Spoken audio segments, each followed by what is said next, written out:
Good afternoon once more. Today we are going to discuss something that's really important. But prior to me going into our discussion, I just want to address something that I picked up from some of our followers. And it's a question that they've been asking that they felt I needed to address in a bit more detail, and that is around stimuli. So we've been talking about stimuli or stimuli for the past few weeks. And a lot of people have always wanted to know, what does it actually mean? What is stimuli? What is stimuli? What does it actually mean, and what does it imply? Because we've been talking about response to stimuli. So I want to first go through the definition of stimuli. And obviously on top of that, I would then want to discuss what sort of examples are there that represent stimuli for us to be able to understand what this actually really means. So I'm going to use stimuli and stimuli interchangeably. Don't be surprised if I use one against the other or one as opposed to the other. It really doesn't matter. It's exactly the same thing. It's a UK pronunciation against an American pronunciation. So in South Africa, we use a UK pronunciation most of the time for the English words. And the US obviously has a different one. So it doesn't really matter which one you use. It's exactly the same. So stimuli basically refers to stimulation. You could call it stimulation. So when you stimulate certain functions, a stimuli is that thing that causes stimulation of things. It can cause a stimulation of functions, or it can evoke reaction. Stimuli can actually evoke reaction. It's that thing that evokes reaction. What do I mean by that? For an example, you will find that you receive stimuli through your hearing. When you receive stimuli through your hearing, what ultimately happens is that you hear things, and there will be a response. There will be an activation of a function, which is the hearing function, because you've received words in form of sound, and that sound is the stimuli, and your receptors, your ears, are the ones that receive that information, and they transmit it to the brain. So that sound becomes what you would call the stimuli. Whether it is something that you see, something that you see can also be stimuli, because when you see it, your eyes see it and you interpret it, and it sends signals to your brain so that you can understand what it actually means. And if it's something you have not seen before, what your brain will try to do, it will try to find all sorts of information in your mind to try and relate to what it's seeing. And if you can't find any information, the likelihood for most people is they would ask, what is it? What is that? Or they would try to find out what it is. Only when they have received that information, their brain will begin to then interpret what they are seeing and what they are looking at.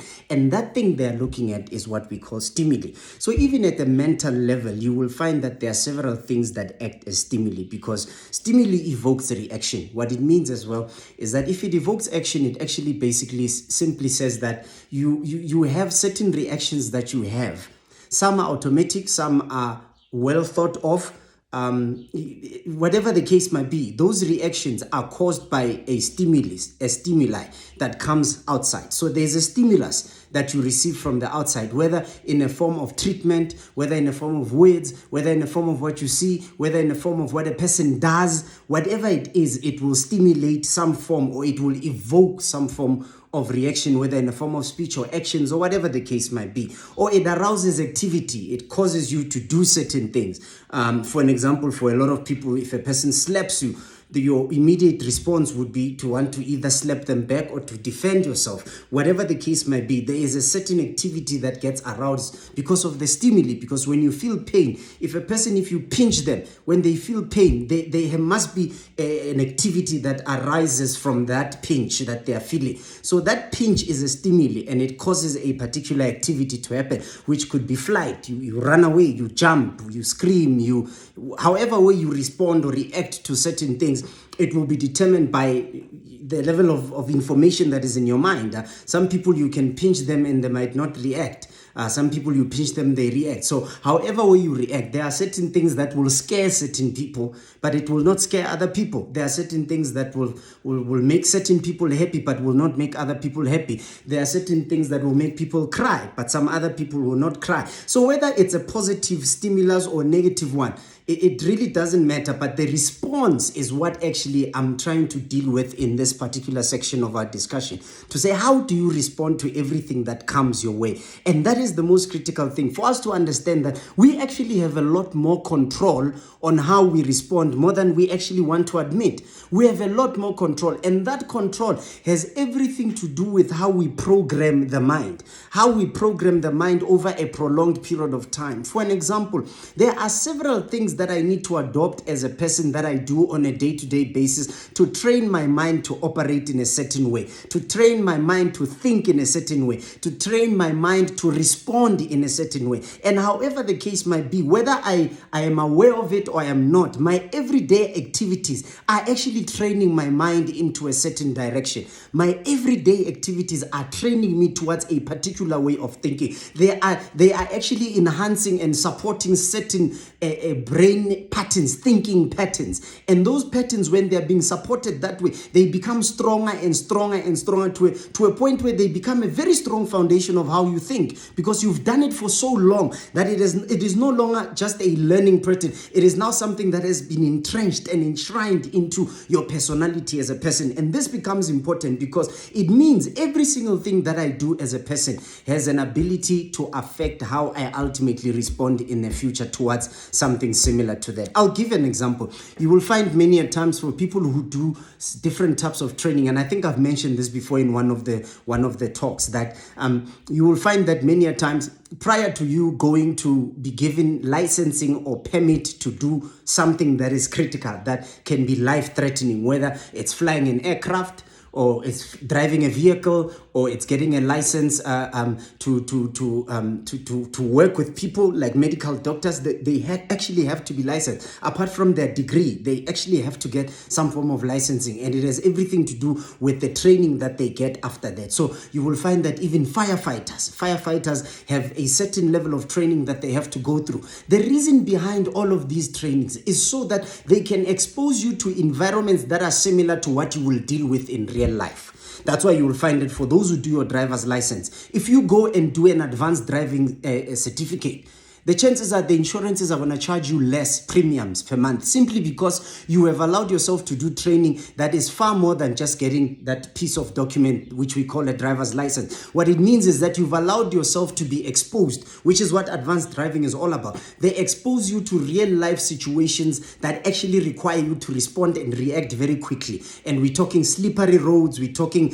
car losing control, we're talking all sorts of different things. The reason why you go through that is because when you go through that training, your mind gets wired. It develops new patterns, new thinking patterns on how to respond when there is danger where a car is concerned. You know how to respond better because you've done advanced driving. And this is the power of us understanding the response to stimuli. To say response to stimuli is actually an orchestrated response. It's not something that just automatically, unless if you choose to be ignorant of what you feed your mind. If you choose to be ignorant of what you feed your mind will always respond and react based on what is actually in your mind, what you feed your mind on a day-to-day basis. So if you go through training, firefighters, they will do what they call simulations, where they go into simulations and they get trained over those simulations. They get trained because they get exposed to environments that are similar to real-life fire situation. The reason why that is the case is so that when that danger comes, it does not paralyze them. But because they have dealt with it and they have worked around that kind of environment, even if it was simulation, the brain does not know the difference between simulation and a real thing. Ultimately, what then happens is the brain uses that similar information. Hence it's called simulation. That similar information that you have received when you did that exercise, then it's what your brain will use to make quick decisions in a very high pressure, high risk, high danger situations. Then your brain will be able to do a lot more. It will be able to allow you to do a lot more because you've gone through that training. So this becomes very important because it simply says that as a person, you need to learn to allow yourself to embrace challenges when they come into your life, because those challenges are there to stretch your mind and allow you to stretch and show the flexibility of your mind in terms of dealing with several things. So we should not see difficulty and trouble as a negative thing, but but we must see it as an opportunity to stretch our brain beyond the current limits that we are dealing with, which means whenever we go through difficult things, it must actually be something that we embrace as opposed to complaining about it. Because people that are not exposed to trouble, many a times when trouble comes, they become paralyzed. They don't know what to do. They just completely become dysfunctional. It's like if a person is owning a business, but they have a partner who does everything in that business. They never do anything. They are just there walking around checking things out. If it happens that that partner maybe comes off the deal, or that partner passes away for some reason, that person, in as much as that business has been doing well, that person is going to struggle, because they have not allowed themselves to grow their thinking muscles when it comes to running a business. They have not developed an ability, the capacity to be able to think at that level, because someone else was doing the thinking for them. So yes, in as much as sometimes we might like to say, let other people go through the trouble. I just want to experience good things only.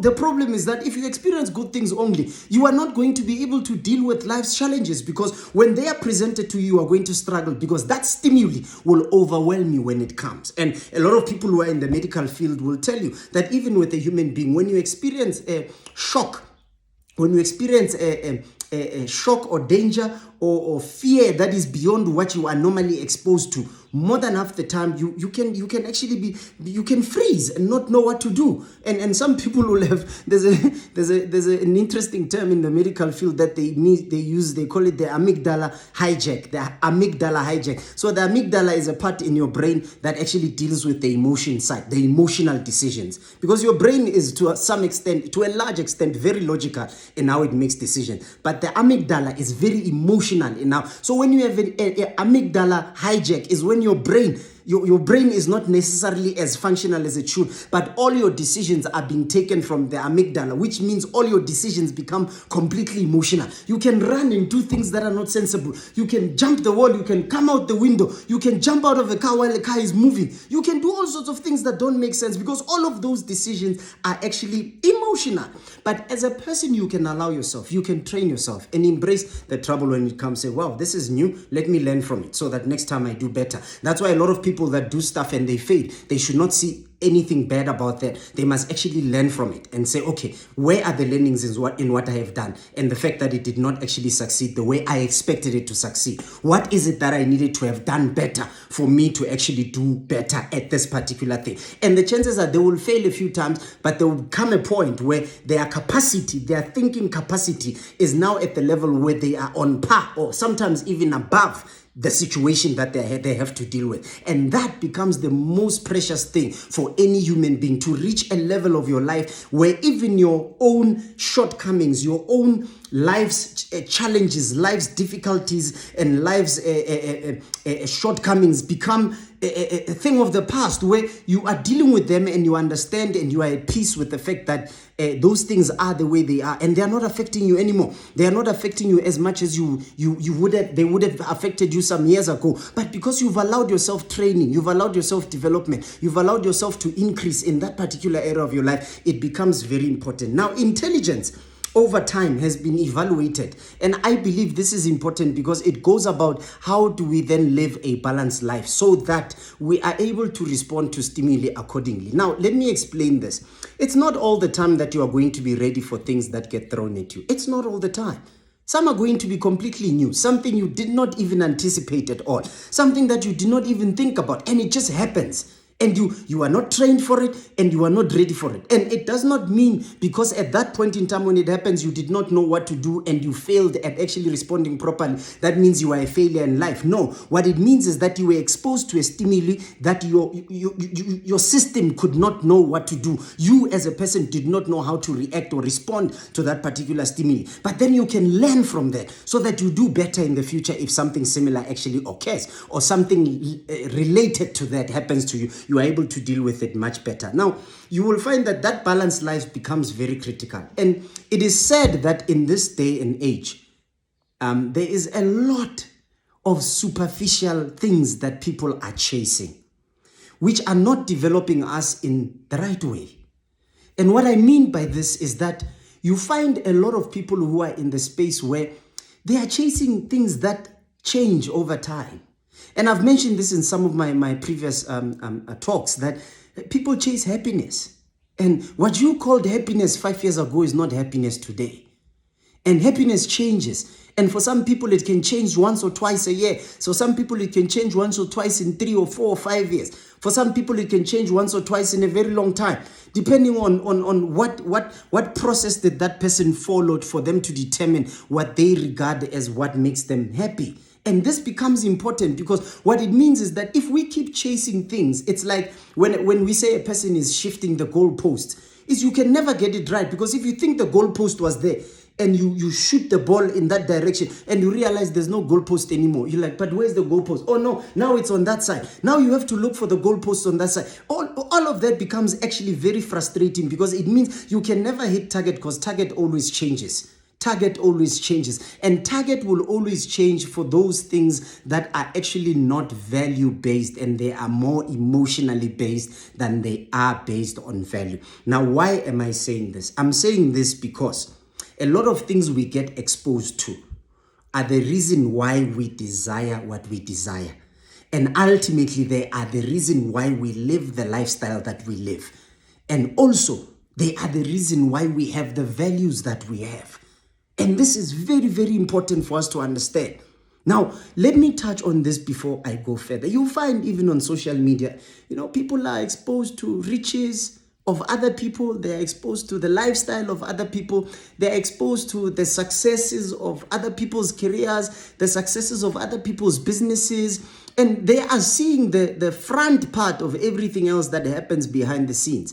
Some of the people who are so successful on social media don't tell people that some of us have to work till 3 in the morning and you only sleep 3 to 4 hours and you are up. And they don't explain those things to people. They don't explain that you have to sleep unusual hours. When people are awake, you are sleeping. When they're sleeping, you are awake.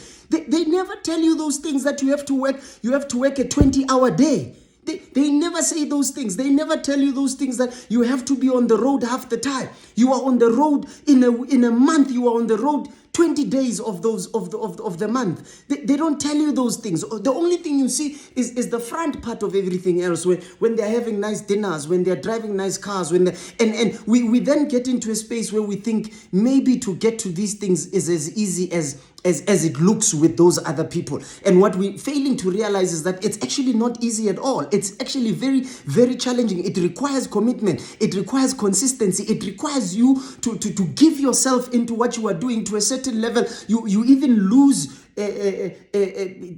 appetite for doing ordinary things that other people are doing because your focus is elsewhere. There are certain things that people are enjoying that you might not enjoy right now. You don't have the time to enjoy them because you are busy with other things. And people have the notion that you can enjoy life to the fullest and still work to the fullest. And it doesn't always work that way. It doesn't always work that way. You will have to structure your life based on the priorities that support your vision and your goals in life. And this becomes important because this is what plays a very critical role in what we call living a balanced life. A life that is realistic. A life that will actually, as a person, a life that will put you in a space where you are able to achieve a lot of what you want to achieve as a person, a lot of what you have in your goals and aspirations. Why? Because you have chosen for yourself a life that allows you, that is intentional, that allows you to focus on the things that matters the most. And this is what I say to a lot of people, to say, if you want to evaluate in your life, whether you are doing the things that you want to do, whether you are doing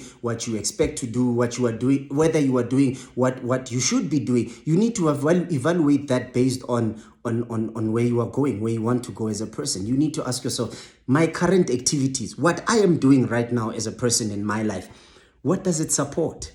Does it actually support where I'm going? And if we start making decisions on that basis, we will begin to also start making value decisions. We are going to start making value decisions. Now, I spoke about values in the past to say, what is the importance of values? And this is very critical because values is what actually informs a lot of decisions that we make in our lives. And I said values are influenced by your belief system. They are influenced by your belief system. So let me give you an example. Maybe you want to go into a relationship, and your relationship, you wanting to be with the person that you want to be, is 80% emotions and 20% other things. then you have a serious problem. Because the likelihood of that relationship making it through tough times is actually very small. It's very slim. Your likelihood of making it is very slim because emotions change over time.